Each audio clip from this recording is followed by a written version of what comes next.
In terms of board gaming, what is analysis paralysis? That's what we're going to explore in this Tactica vlog, looking at a couple of examples and looking at some ways not only how we can avoid it, but possibly the reversal. Every good Tactica has a reversal. How can we embrace it? So there's this idea you're playing a board game, and from that scope, there's a wide variety. It could be kind of free-flowing beer and pretzels like Zombicide, where zombies are spawning, and you have to make it to an objective point, searching for gear, keeping the team alive. It could be something a little more competitive with various alliances. Perhaps we're playing Game of Thrones.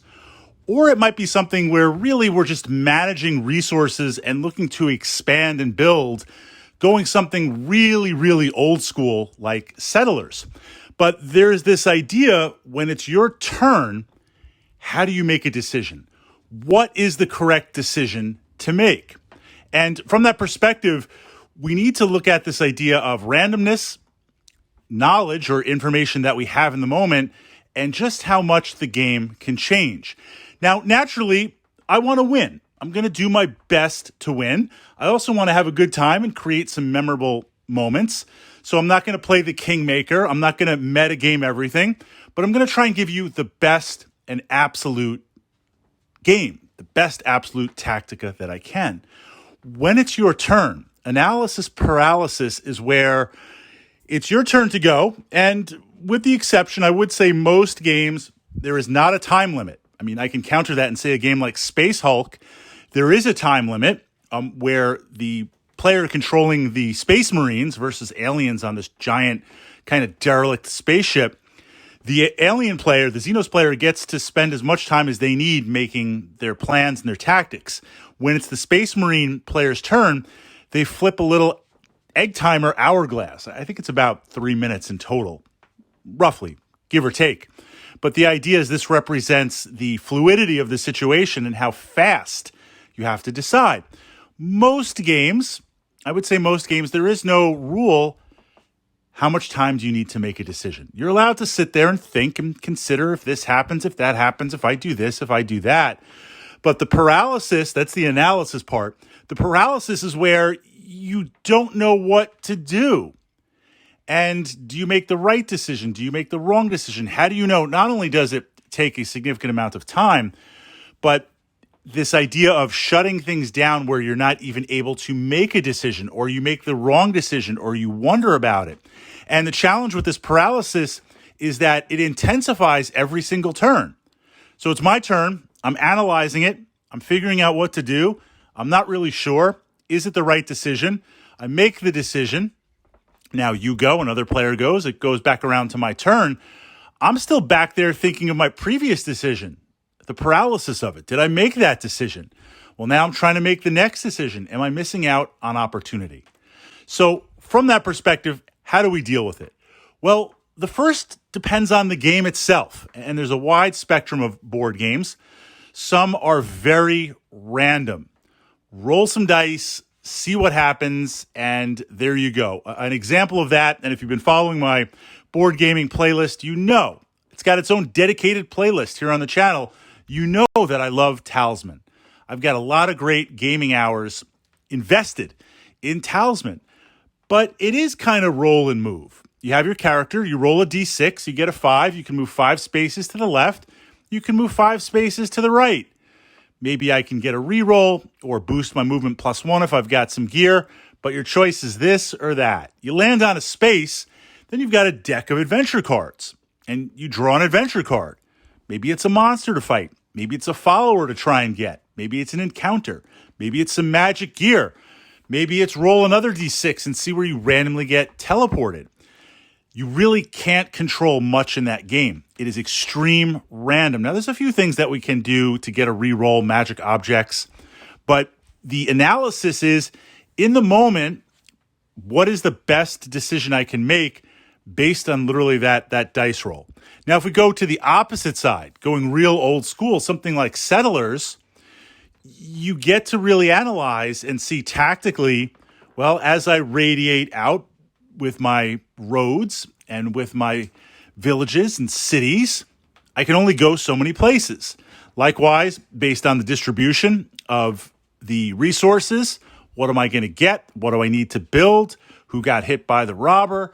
And you can really make some serious decisions about the direction that the game is going to take you. There is a little bit of randomness in terms of the resources and where you build out, but there are many, many ways to kind of mitigate this. Then we've got something in the middle where you've got some control. If we're playing Game of Thrones or some sort of area control resource game where you're building armies and negotiating, or something perhaps a little more complex, TI, Twilight Imperium, there are random elements, but I'm controlling it through resources, developing out my tactics. But what I'm not controlling, the alliances, the other players, the alliances that I make, they're free to make them. They're free to break them. Who knows if they're true? There's a lot of different interactions. So I say that because if you're playing a game where there's really not that much you can control in terms of resources, if it's more card and power-based versus dice-based, don't drive yourself nuts with the analysis paralysis. You really got to kind of wait in the moment, because if I start calculating on my turn what my next turn is going to be, and we've got 3 other players going through those turns, there's just way too much. There's way too much random that's going to happen. So realistically speaking, the paralysis, how much can I control? How much can I influence? And can I let some of that go? Now, with what I can control, so that's the point. When you make a decision, you spend some time thinking, we're going to make that decision. On a side note, I will always go for tabletop glory. I will always go for the chance for glory, regardless of the consequences. I mean, we have to do it, right? I want to create that moment, that game where you're going to remember that tabletop glory for the next 10 years. But putting that aside, I can make correct and best tactical decisions. When you analyze a situation and you've decided this is what I'm going to do, that's it, done, make the move. Then immediately start looking for opportunities for your next turn. Don't second guess this idea of, if it's my turn, I make my move, whatever game we're playing, then you get to go, then someone else gets to go, then someone else gets to go. We're going around the table. Then it gets back to me. Use that time. Once a decision's made, cut it and run. Use that time to think about what you're doing, where you're going, and seeing the moves that your opponents are making.